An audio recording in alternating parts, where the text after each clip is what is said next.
Hello everyone, welcome back to my channel Homi Guru blogs. कैसे हैं आप सब? आई होप आप सब फिट होंगे, मस्त होंगे। सर्दियों का दिन है और बाहर बहुत तेज़ धुंध हो रही है, इसलिए मैंने अभी खिड़की दरवाजे अपने नहीं खोले हैं। और सर्दियों के दिनों में ठंड इतनी तेज़ होती है तो ना तो वॉक का शेड्यूल रहता है और ना ही एक्सरसाइज का। मैंने भी दोनों छोड़े हुए हैं फ़िलहाल तो। बस सुबह जल्दी उठी और उठने के बाद मैंने थोड़ी बहुत योगा की, जिसमें मेडिटेशन, अनुलोम विलोम और मेरी सर्वाइकल की कुछ एक्सरसाइज थी।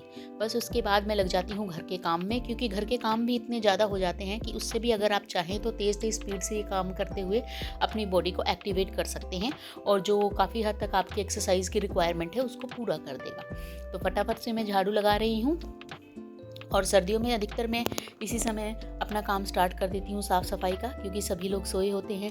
हस्बैंड सो रहे हैं, बच्चे अगर आए होते हैं तो वो भी इस समय सो रहे होते हैं, तो सारा काम मेरा हो जाता है। तो बस ड्राइंग रूम की झाड़ू लगाने के बाद अब मैं आ गई हूँ लॉबी में और यहाँ पर भी सारा झाड़ू से अच्छी तरह से क्लीन कर रही हूँ। झाड़ू लगाते समय हर एक रूम का कूड़ा मैं एक ही जगह इकट्ठा कर देती हूँ और फिर सभी को एक साथ डस्टिंग प्लेट में ले लेती हूँ। इससे क्या होता है, बार बार डस्टिंग प्लेट लेने की ज़रूरत नहीं पड़ती है। तो बस अब सारा कूड़ा मैंने इकट्ठा कर लिया है। इसके बाद मैं लगाऊंगी पोछा। और जब भी आपको इस तरह का फील हो कि आपकी एक्सरसाइज का कोई रूटीन नहीं बन पा रहा है या आप घूम नहीं पा रहे हैं, तो आप घर के इस तरह की फिजिकल एक्टिविटीज़ को ज़रूर पूरा कीजिए। ये देखिए बाहर कितना अंधेरा है और बस मेरा काम फटाफट फटाफट चल रहा है और 1 से 1.5 घंटे में मैं सारा साफ़ सफाई का और डस्टिंग वगैरह का अपना काम कंप्लीट कर लेती हूँ। तो अगर आप लोग भी चाहते हैं कि हमारा फिज़िकली कुछ ना कुछ एक्टिविटी होती रहे और हम हेल्दी बने रहें, तो इस तरह से घर के हाउस होल्ड जो वर्क होते हैं वो ज़रूर कीजिए। और कोशिश कीजिए कि विंटर में अगर आपने मेड लगाई हुई है तो उसको भी हटा दीजिए, क्योंकि आपकी एक्सरसाइज वैसे तो हो नहीं पा रही है, लेकिन जब अगर आप घर का काम करेंगे तो आपकी सारी फिजिकल एक्टिविटीज़ होती रहेंगी और आप अपने आप को काफ़ी एक्टिव फील करेंगे। बस यहाँ से ये सारा साफ़ सफाई के बाद जब जो टाइम बचेगा उसमें मैं सारी कर लूँगी डस्टिंग। और वाइपर से ही मैं पोछा लगाती हूँ और बहुत अच्छे से पोछा लग जाता है। वैसे मेरे पास 2 और तरीके के भी मॉप है, एक तो जो बास्केट वाला आता है वो, और एक रोटेशन वाला मॉप आता है, वो भी मेरे पास है। कई दिनों से मैंने उनको यूज़ नहीं किया, क्योंकि मुझे सबसे ज़्यादा कंफर्टेबल इस तरह से वाइपर में पोछा लगाना ही लगता है। कमेंट करके बताना कि आप में से कौन कौन लोग हैं जो वाइपर से पोछा लगाते हैं।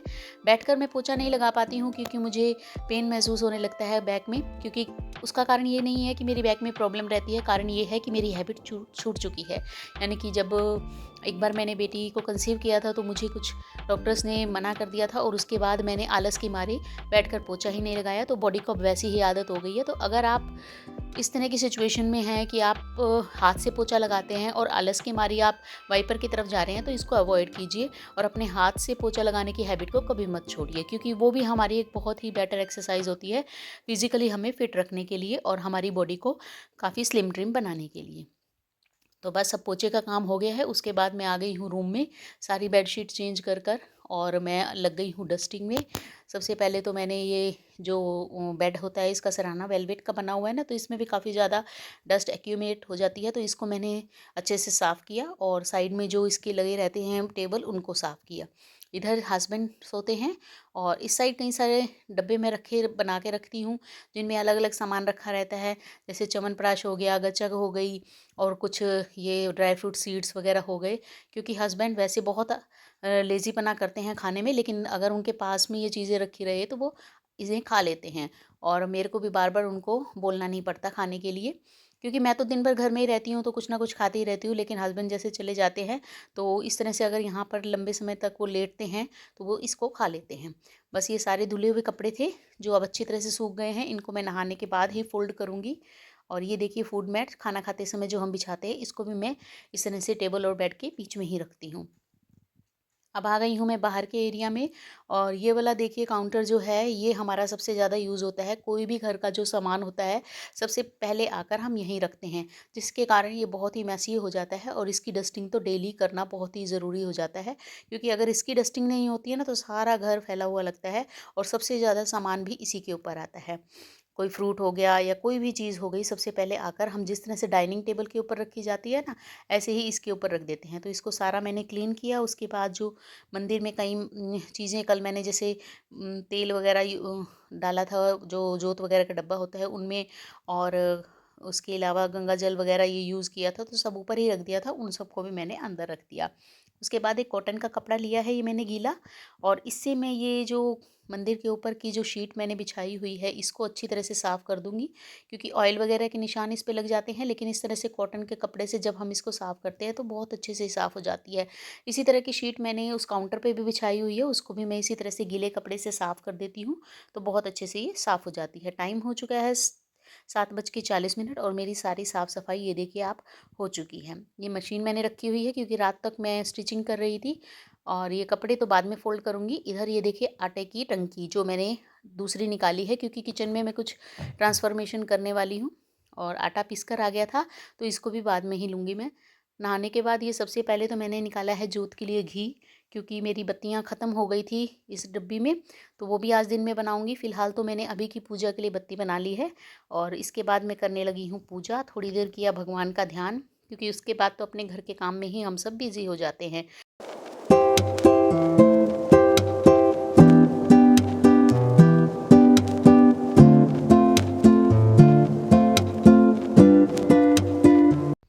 और ये है शाम का टाइम, मैं कर रही हूँ लड्डू बनाने की तैयारी। लड्डू तो तकरीबन बन चुके हैं, बस मुझे उनको बांधना ही है।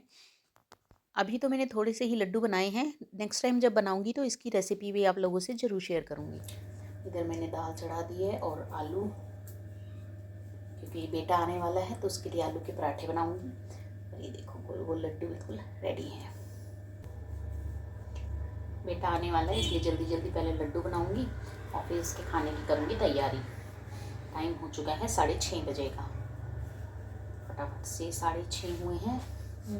हाँ, 6:30 बजे का टाइम हो गया है, क्योंकि ना आज वो आने तो जल्दी वाला था, लेकिन उसको थोड़ा सा पैकिंग में टाइम लग गया, क्योंकि आज एग्ज़ाम था। तो पैकिंग में टाइम लगने के बाद वो लेट ही गया, फिर मेट्रो ली और उसके बाद फिर कैब वगैरह या बस जो मिली है उसमें बैठकर वो आ रहा है। तो बस पहुंच जाएगा 8 बजे तक वो घर पर। उससे पहले मैं उसका डिनर रेडी कर दूँगी, और डिनर तो आप लोगों को अब तक पता ही चल गया होगा। आने के बाद बटर के साथ पराठों की उनकी डिमांड रहती है, तो पहले तो गोभी देखने लगी, गोभी नहीं थी घर पे, क्योंकि उसका प्लानिंग ना एक्चुअली कल आने का था, लेकिन बस प्लान कुछ बस चेंज हो गया। सभी आज ही अपने घर चले गए तो वो भी आ गया। पहले प्लान था कि फ्रेंड्स के साथ थोड़ा घूमे फिरेंगे आज, और इसलिए सारे लड्डू कर लिए हैं मैंने बिल्कुल रेडी, और इनको पहले रख दूँगी मैं बाहर। इनको मैं रख दूँगी यहाँ। इनको बनाने के बाद किचन का हाल, पहले तो सेल्फ साफ़ करूँगी और उसके बाद लगूँगी पराठों में।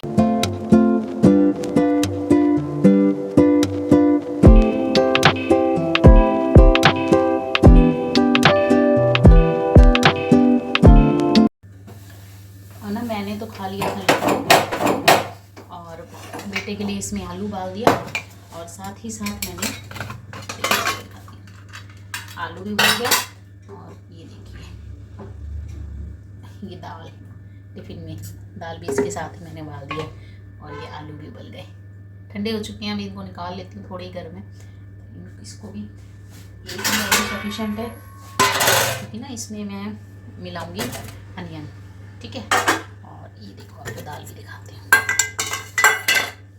देखो दाल भी आपको दिख नहीं रही है, मैं दिखाती हूँ एक सेकंड रुकिए। ये देखिए दाल भी अच्छे से उबल कर रेडी हो गई है बिल्कुल। हाँ ये देखिए बिल्कुल अच्छे से उबल गई है। बनाऊंगी ना तो इसको थोड़ा सा घोट दूँगी मैं। अब इससे जो गर्म पानी बचा था ना, उससे मैं जो ये लड्डू वगैरह बनाए थे, इसकी कढ़ाई वगैरह है सारी, इसको एक बार ऐसे घुमा लूँगी तो ना आसानी से सारी चिकनाहट निकल जाएगी। बस अब निकाल दूँगी मैं मक्खन, और ये मलाई मैंने सुबह ही बाहर निकाल दी थी विंटर्स में, क्योंकि ज़्यादा देर तक रखा हुआ फ्रिज के में निकालना मुश्किल हो जाता है। बेटा आ चुका है और अब उसके लिए मैं बना रही हूँ गर्मा गर्म पराठे।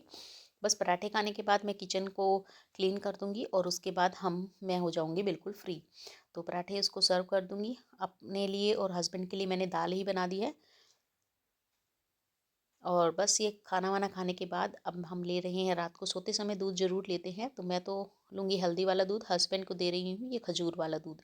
ये खजूर लेकर आए थे, जो कि डायरेक्ट पेड़ से ही टूटे हुए माने जाते हैं और केमिकल फ्री रहते हैं ये खजूर। तो यही अपने लिए लेकर आए थे। 2 खजूर मैं इनको दूध के साथ दे देती हूँ। सर्दियों में ये लेना बहुत ज़रूरी होता है। आयरन की हमारी डेफिशिएंसी को कम करते हैं ये, और इसके अलावा काफ़ी हमारे शरीर को गर्माहट भी देते हैं।